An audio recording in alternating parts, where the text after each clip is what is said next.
Hi friend, आज के इस नई वीडियो में आप सभी का स्वागत है। आज हम लोग पढ़ेंगे इकोनॉमिक्स MJC6 सेमेस्टर 4 यूनिट 2 और मुद्रास्फीति, इंग्लिश में इन्फ्लेशन और बोलचाल की भाषा में महंगाई।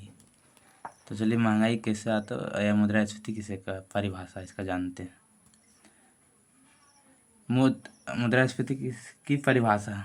उत्तर, अर्थव्यवस्था की वह स्थिति जब वस्तुओं और सेवाओं की तुलना में मुद्रा का परिमाण अधिक हो जाए। अर्थात क्या बोलना चाह रहे हैं, वस्तु और सेवा की तुलना में, सेवाओं की तुलना में मुद्रा अधिक है, यानी लोगों के पास मुद्रा अधिक है और वस्तुओं का सप्लाई उत्पादन कम है, यानी वस्तु कम है और डिमांड ज़्यादा है। वस्तु कम है और डिमांड ज़्यादा है किसके, वस्तुओं और सेवाओं की तुलना में मुद्रा अधिक है, और इसका वस्तुओं का डिमांड ज़्यादा है और वस्तु का उत्पादन सप्लाई कम है।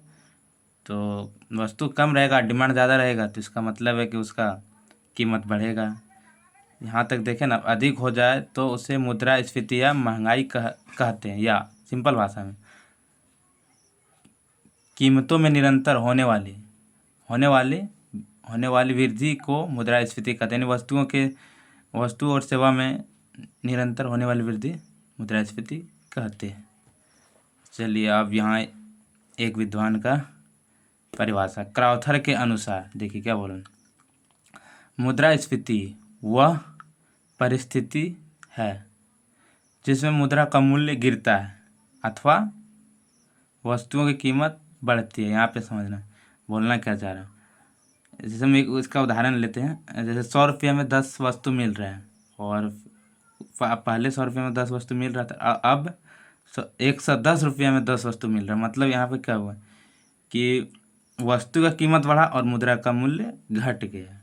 जैसे कि वस्तु जो है वही है, 10 ही है, लेकिन उसका कीमत बढ़ गया और क्या मुद्रा का मूल्य गिर गया, क्योंकि पहले 100 रुपये में वही पावर था, वो 100 रुपये में वो पावर नहीं रहा, अब उसको 110 रुपये में लेना पड़ रहा है। इसका मतलब आप लोग समझ गए होंगे, वस्तु की कीमत बढ़ती है। तो चलिए, उम्मीद है आप लोग समझ गए होंगे। तो अब मुद्रास्फीति वह परिस्थिति है जिसमें मुद्रा का मूल्य गिरता है अथवा वस्तुओं की कीमत बढ़ती है। तो समझ गए होंगे आप लोग। अब यहाँ पे देखिए दूसरा क्वेश्चन, मुद्रास्फीति के प्रकार। पहला, रेंगती हुई मंद मुद्रास्फीति, यानी धीरे धीरे रेंगते रेंगते चल रहा है। और इसका दूसरा, चलती हुई मुद्रास्फीति, इसके बाद ही है और चल रहा है। और दौड़ती हुई मुद्रास्फीति, इसका मतलब हो जाएगा कि यानी कि मुद्रास्फीति तो बहुत ही बढ़ गया है, लेकिन क्या हो, जो है आय, व्यक्ति की आय वो स्थिर है। और चौथा है सरपट दौड़ती मुद्रास्फीति। इसका मतलब क्या पता है, जैसे कि वो युद्ध, प्रथम विश्व युद्ध के टाइम लागत ये ज़्यादा उसमें चलता है, क्योंकि एक दिन में ही मुद्रास्फीति पूरा बढ़ जाता है, क्योंकि सब चीज़ का वस्तु कम होने के कारण। तो चलिए, वीडियो अच्छा लगे तो लाइक कमेंट शेयर कर दीजिएगा और इसी तरह का वीडियो आते रहेगा। शुरुआत से एक बार आप लोग देख लीजिए।